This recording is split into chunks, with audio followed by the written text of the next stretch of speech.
Mummy, উমাতে জামাগুলো ভাঁজ করে রেখেছিস? বাহ, কি সুন্দর আমার মতন করে ভাঁজ করে রেখেছে, একদম আমার মতন হয়েছিস সোনা মেয়ে আমার। ঠিক আছে ঠিক আছে, ভাঁজ কর। মাম্মি, ছাদ থেকে জামাগুলো তুলে এনেছিস? তা আনবি কেন, বাবার মতন হয়েছিস তো, এখানে পড়ে পড়ে শুয়ে পড়ে আছিস, আমি যাবো তো। থাক থাক, শুয়ে থাক থাক। কি আমার মেয়ে তো, হ্যাঁ হ্যাঁ, ও পুরো আমার মতন হয়েছে।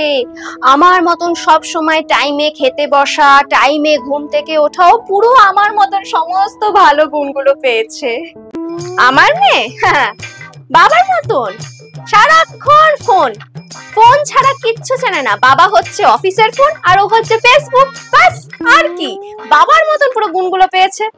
আমার মতন ভালো গুণগুলো কিচ্ছু পায়নি, খারাপ গুণগুলো যত বাবার পেয়েছে। এগুলো কি, বাহ কি সুন্দর, তুই তো পুরো আমার মতন পাট পাট করে সবজিগুলো কাটছিস, কি ভালো। বাবা, ভালো ভালো কাট। এই সাবধানে, আঙ্গুল সাবধানে, কেটে না যায়। কি কাটছিস তুই? হে ভগবান, পুরো বাবার মতন। আমাকে জিজ্ঞাসা করতে কি অসুবিধাটা ছিল? আমি তো বলে দিতাম যে এভাবে সবজিটা কাটতে হবে। পুরো বাবার মতন স্বভাবটা পেয়েছিস, কিচ্ছু জিজ্ঞাসা করবি না, নিজের মতন যা পাচ্ছিস কর, বাবার আঙ্গুল কাট, যা খুশি তাই কর। হ্যাঁ, কিচ্ছু হয়নি মা, তুমি যাও ঘরে গিয়ে বসো।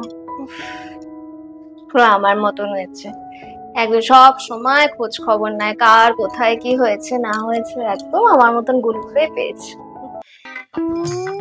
কিরে, মায়ের যে এদিকে শরীরটা খারাপ, খেয়াল আছে নাকি বাবার মতন ওখানে পড়ে আছিস?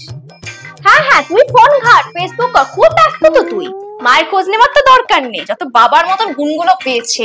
একবারও খোঁজ নেওয়ারও প্রয়োজন নেই যে মাটার শরীর ভালো নেই, যাই গিয়ে একবার দেখে আসি বা হাতে হাতে কোনো সাহায্য করি। থাক থাক থাক থাক থাক, তুই থাক, বাবার মতন কর, যা যা, আসতে হবে না, যা।